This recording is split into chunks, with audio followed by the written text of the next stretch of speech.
If you're a locksmith company and you are paying too much for phone calls from Google Ads, then this video is for you. I'm going to show you simple tactics you can apply to lower your cost per phone call, and that means with cheaper phone calls you will be able to get more phone calls without increasing your budget. So let's get started. So guys, if you're a locksmith company and you're using Google Ads but your phone calls are too expensive, in this video I'm going to share with you some tactics you can implement to reduce your cost per phone call and identify the areas where you can make improvements. So this is one of our example accounts, and this is a local service business company similar to locksmith companies, and their main goal is to generate as many phone calls as possible. And this is the last 6 month data. And as you can see, we have generated 464 phone calls, and some of these numbers are like zero point 0.5 and 0.17 here. As you can see, because of attribution models, you can receive this kind of data. For example, certain phone calls can be attributed to certain clicks, and you can receive these kind of numbers. So these are phone calls mostly directly from ads. So without visiting the website, they can call directly from ads. And these are conversions. They can include phone calls directly from ads as well as phone call related conversions happening from the website. And very small portion of those conversions can be form submissions, but the main goal is to generate as many phone calls as possible. And the cost per conversion is around $34 and the conversion rate is around 23.48%. So if your cost per phone call in the locksmith industry is too high, the number one reason could be your conversion rate is too low.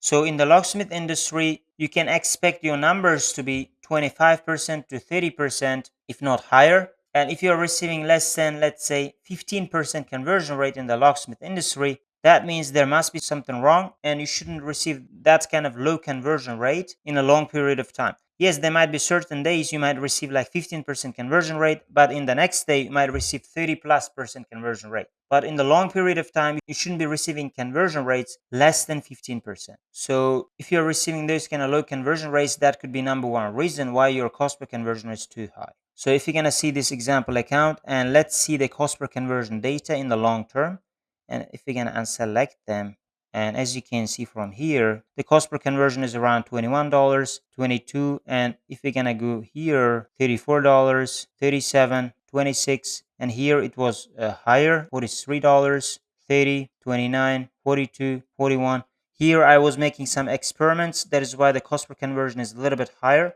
and here the cost per conversion went higher a bit again, because lately I have been doing like different kind of experiments, and our goal with this account is to generate as many phone calls as possible. And I was not looking at the cost per conversion, but if I were looking at the cost per conversion, I'd be doing more conservative approach and I'd be targeting more cheaper keywords, and which could cost me less cost per conversion. And overall, as you can see, the cost per conversion is around $34 on average, but sometimes you can easily get cost per conversion, let's say less than $25. As you can see from the past data, on average you can get cost per conversions less than $25, sometimes less than $30, but certain days I was receiving cost per conversion more than $35, and when I was doing experiments with different campaigns, that number can go higher.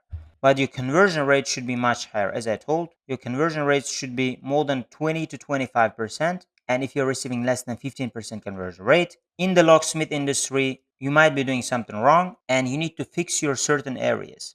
Maybe after those fixes, your conversion rate can go higher. So let's see those potential reasons why that could be happening. A quick reminder: do you want me to review your Google Ads account for free?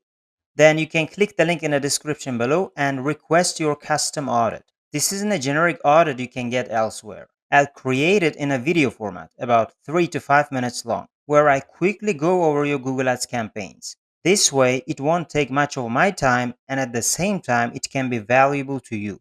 I'll focus on highlighting the most important points or changes you need to make in your Google Ads account. You can either work with me if you want, or you can apply the change on your own without any obligation. So if you're interested, you can apply for a free audit. So to increase the conversion rate, the first reason, and that could be obvious reason for certain accounts, you need to stop using broad match keywords. So you might be using broad match keywords, or you might be using phrase match keywords, which might be also attracting irrelevant clicks. So broad match keywords, without a question, can attract low quality and irrelevant clicks, and you need to be very, very careful when using broad match keywords. And I wouldn't suggest for anybody to use broad match keywords, and you need to be expert in using broad match keywords, or you should have a very big list of negative keywords so that you're gonna make your search terms report cleaner. In my experience, in one industry, we start using broad match keywords and we had a gigantic list, and we had the list of keywords more than 7,000 in that industry, but still when we use the broad match keywords in certain accounts, we kept getting irrelevant clicks. So broad match keywords can still bring you irrelevant clicks, and you may not be able to stop those irrelevant clicks when using broad match keywords, even if you have very big list of negative keywords. So you should be very, very careful when using broad match keywords. And even if you're using phrase match keywords, you should go through your search terms report by going to the insights and reports and go to the search terms report and make sure that the phrase match keywords are not also bringing low quality, irrelevant, and other brand related keywords. That might be one of the biggest reasons why your cost per phone call is high. People might be visiting your website, and after finding out that you are offering a different service and your company name is different, they might just be bouncing your website and not calling you at all. Or even if they call to your business, the phone call quality might be lower. And the second way could be you need to pre-qualify callers. So let's say you are using call extension or you have an ad copy and you need to say clearly you're a locksmith company and this is your website name, for example. So let's say an example. So if you're gonna go to one of our example campaigns, and after that click on our ads.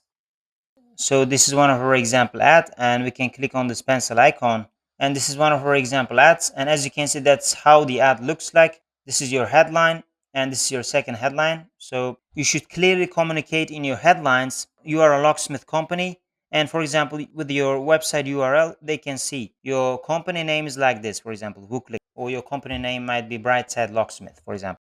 And after seeing those data, they can click on this call button and contact your business. So you should clearly communicate in your headlines and descriptions so that they're gonna know beforehand you're a locksmith company. And once they click on your ad, they need to contact your business. For example, here as an example, I've used these headlines and these call to actions and these unique selling points. But in your case, that might be completely different. But this is an example headline. That's how you should clearly communicate in your headlines and descriptions so that before clicking on this call extension, they should know that this is your company name, these are the services you offer. And based on that, they can contact your business or not. And you can save some budgets. And you can filter out some irrelevant traffic by creating a filtering system in your headlines and descriptions. So if you want, you can pin the headlines like this, or you may not even pin the headlines, and Google Ads can mix and match the headlines for you to identify the best performing combination with the highest CTR. And the next reason could be you should target very high intent keywords.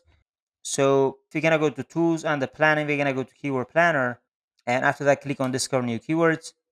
And here our target keyword is gonna be, let's say, locksmith, and we're gonna get results. And if you're gonna scroll down, we can have more ideas. So this is our target keyword, and we need to target from here the buyer intent keywords. So those keywords could be locksmith near me, for example, pop lock near me, car locksmith near me, emergency locksmith near me. Those are near me types of keywords and can have higher intent. For example, I would not target cheap locksmith near me, and they might be contacting different businesses and choosing only one, for example, the cheapest option. So if you want, you cannot target those kind of keywords, or you may not even target, let's say, affordable types of keywords, affordable locksmith near me. And let's say we're going to choose car key replacement near me. For example, these kind of keywords might be mixed intent. They might be searching for your services. At the same time, you don't know. They might be your competitors who are just getting more information about other companies, for example.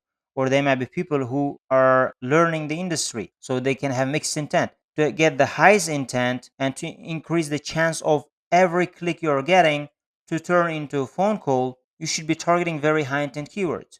So let's say, as an example, these 5 keywords can have a very high intent, and if you could get clicks from those keywords, those could result into a phone call. And that's how you can improve the quality of the traffic you're getting. And the next reason could be your bid strategy could be a problem. If I'm going to show an example from a live account, so if you're going to go to the campaigns, if you're going to scroll down and see their bid strategy, as you can see, the status is limited by bid strategy. That's happening for a reason, because I'm not targeting any keywords Google Ads is going to give me. So for example, Google Ads may want me to bid for keywords $30 cost per click. I would not be bidding in the locksmith industry, for example, $30 cost per click. That's why it may show limited by bid strategy. And my strategy is, for example, here, for example, manual CPC. These are manual CPC bid limits. I also sometimes might use as a test target CPA, for example, or maximize conversions. So the problem you might be facing and you're receiving very high cost per phone call could be because of bid strategy problem.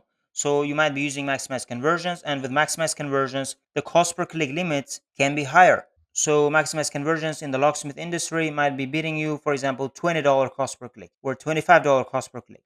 And with those, even if you have, let's say, 30% conversion rate, the cost per conversion can be, let's say, above $35. And again, the problem might be with your bid strategy.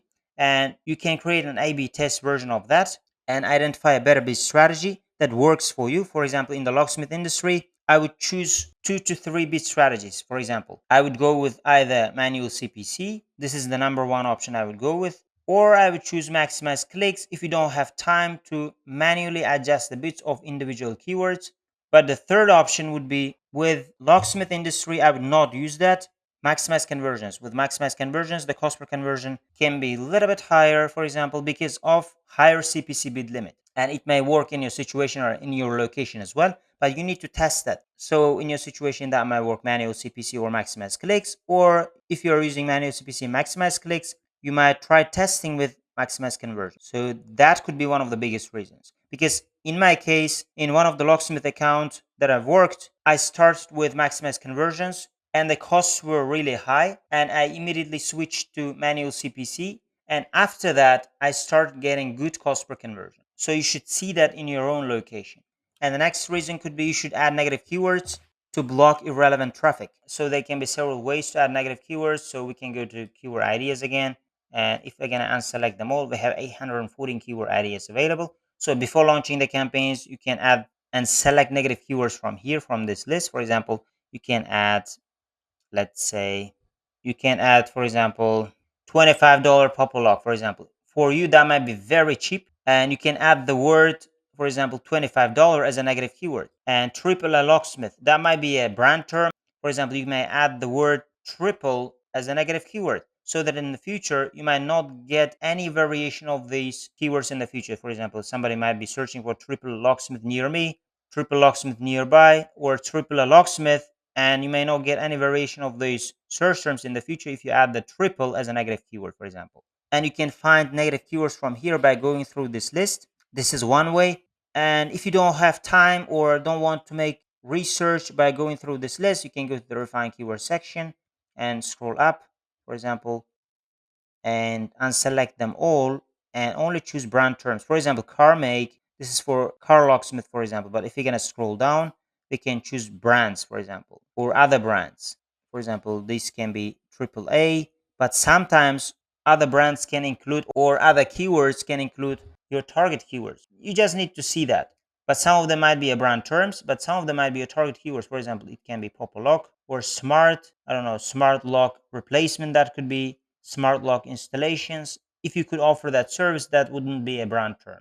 And if you're going to scroll down, service areas, we need to uncheck them and place, for example, shop. You may not like this word, but let's keep this word, for example. And others can sometimes include brand terms, can sometimes include non-brand terms. So that's why we're going to keep them.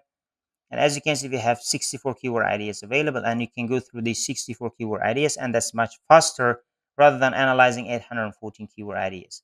But if you analyze 814 keyword ideas, that can also include other related services, but your business may not offer. You can add those kind of services as a negative keyword so that in the future you might not waste clicks and increase your cost per phone call by wasting your budget for those clicks. And that's how you can add negative keywords beforehand. And you can add and find negative keywords by, for example, analyzing Google My Business, and you can find your other competitor names from Google My Business and add those business names as negative keywords in your Google Ads. And that's also another good way of excluding other brands and clean your search terms report. And the last thing in our list, monitor and pause underperforming keywords. So if you're going to go to keywords, so these are the keywords we have. You can go to audience keywords and content, go to keywords, and these are the keywords for the last 6 months. And if you're going to see the results, for example, certain keywords cost per conversion is good, but certain keyword cost per conversion might not be good. So we can sort by the cost per conversion, for example, and see the highest cost per conversion. For example, we have got 8 clicks and 1 conversion, but this data is not enough, but we have got $84 cost per conversion. We can think about pausing that keyword, but I wouldn't still pause that. But this one, 10 clicks and 1 conversion, we've got $76 cost per conversion. We can pause this keyword or reduce the bits. For example, I've reduced the bits. It is way lower now, 4.5. It may get clicks, it may not get clicks. Still, it is like pausing, but instead of pausing, I'm bidding way lower. So it is $76 because it is $76 cost per conversion. And again, $71 cost per conversion. Either you can pause this keyword if you're using maximize conversions, or if you're using manual CPC, you can reduce those bids. Or if you don't want to get clicks from those keywords, you can pause them as well. That's how you can go through the keywords and identify the keywords which are not bringing good results. And at the same time, you can bid more on the keywords which are performing better. So for example, if you're going to scroll down, some of the keywords haven't got conversions. So if you're going to scroll down again, as you can see, certain keyword, but the data is not enough. $5 cost per conversion, $10, $11, $12. You can bid more on those keywords. You can focus more on those keywords. So that's how you can optimize your campaigns and clean your list of keywords from high spending keywords and focus more on the better performing keywords. Again, guys, if you want me to audit your Google Ads account for free and send you that audit in a video format, you can click the link in the description below and request for a free audit. Or if you guys want me to manage your Google Ads account for your Locksmith business and to generate phone calls to your business using Google Ads, you can also contact me as well by clicking the link in the description below. Otherwise, thank you guys for watching this video and see you guys in my other videos.